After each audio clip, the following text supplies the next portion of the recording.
हरे कृष्णा। श्रील प्रभुपाद की जय। श्रीमद् भगवद गीता की जय। तो आज का हमारा श्लोक है श्लोक संख्या 10 फ्रॉम अध्याय 10, मतलब 10 ये श्लोक है जिसमें भगवान बता रहे हैं कि हमें क्या करना है। तो तेषां सततयुक्तानां भजतां प्रीतिपूर्वकं ददामि युक्बुद्धियोगं तं येन माम उपयान्ति ते। तो इसमें भगवान बता रहे हैं कि जो प्रेम पूर्वक, इसका शब्दार्थ है, जो प्रेम पूर्वक मेरी सेवा करने में निरंतर लगे रहते हैं उन्हें मैं ज्ञान प्रदान करता हूँ जिसके द्वारा वे मुझ तक आ सकते हैं। अब एक बात मेरे मन में आ रही थी कि हम बहुत सारे श्लोका में देख रहे हैं कि भगवान हमें जीवन जीने की आइडियोलॉजी दे रहे हैं, बता रहे हैं कि हमें जीवन कैसे जीना है। आज हर पर्सन ढूंढ रहा है जीवन जीने के तरीके, है ना, और कंफ्यूज भी है और ढूंढ रहे हैं, उन्हें कुछ पता नहीं चलता है। ऐसा क्यों है कि एक लॉन्ग टाइम से कभी मुसलमानों के और अंग्रेज़ों के आक्रमण की वजह से जो हमारी सभ्यता थी पूर्ण रूप से नष्ट हो गई। उससे पहले हमारे शास्त्रों की नॉलेज होती थी, बचपन से ही सिखाई जाती थी। तो जब अंग्रेज़ों का शासन आया तब हमारी सारी एजुकेशन सिस्टम ही चेंज कर दी गई, जिससे हमें शास्त्रों के बारे में कोई ज्ञान नहीं है। अब ऐसे में कृष्ण भगवान जो कुछ बता रहे हैं, पहले लोगों को पता होता था, जीवन जीने का ढंग आता था। अब लेकिन हम एजुकेशन सिस्टम में फंस गए हैं और पढ़ते हैं, कितनी सारी पढ़ाइयाँ करते हैं, उसके बाद जॉब ढूंढने के मतलब कोशिशों में लगे रहते हैं और कुछ समझ नहीं आता है क्या हो रहा है, बस चल रहा है। एक बहुत ही सुंदर लाइन है कि सुबह हो रही है, शाम हो रही है, ज़िंदगी यूँ ही तमाम हो रही है।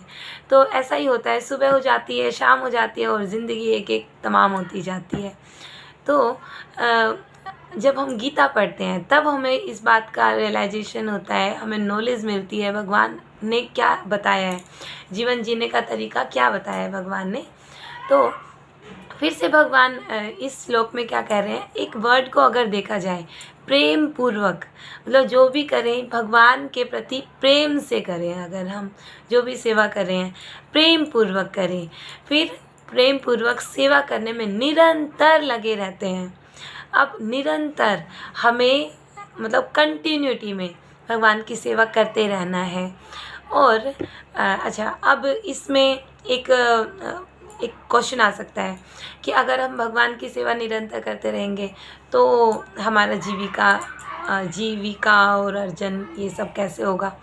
तो एक्चुअली भगवान की हम प्रत्यक्ष और अप्रत्यक्ष, डायरेक्ट और इनडायरेक्ट दोनों ही सेवा कर सकते हैं। अगर डायरेक्ट सेवा मिलती है तो इससे अच्छा तो सौभाग्य कुछ भी नहीं है।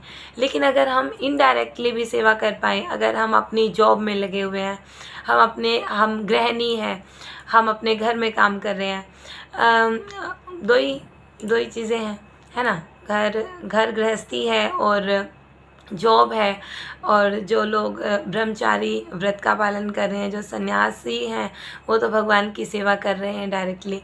तो हम इनडायरेक्टली क्या कर सकते हैं, हम जो भी कार्य कर रहे हैं, अगर हम जॉब कर रहे हैं वो भी, उसमें हम अपनी मनोवृत्ति को अगर चेंज कर लेते हैं कि ये जो मैं कार्य कर रहा हूँ इससे जो मुझे इनकम मिलेगी वो मैं भगवान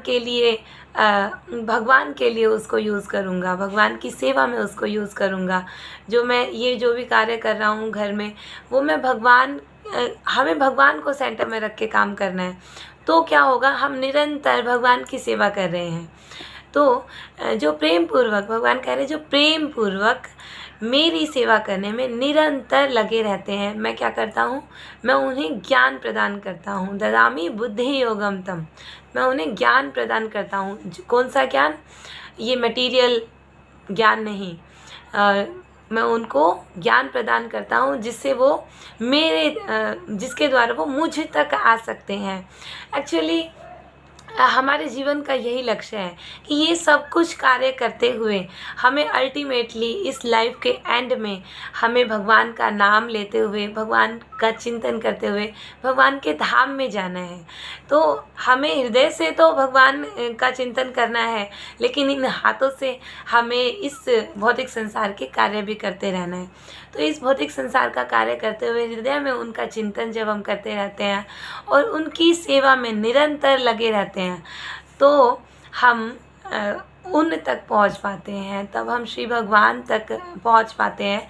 ऐसा वो स्वयं कह रहे हैं कि अगर आप निरंतर प्रेम पूर्वक मेरी सेवा करोगे, मेरी भक्ति में लगे रहोगे, तो मैं तुम्हें ज्ञान प्रदान करूँगा, जिस ज्ञान से तुम मेरे लोक तक आ पाओगे। तो अभी के लिए सिर्फ इतना ही। नेक्स्ट श्लोका में फिर से मैं आऊँगी दूसरे श्लोक के साथ। तब तक के लिए हरे कृष्णा, हरि बोल, निताई गौर प्रेमानंदे, हरि हरि बोल।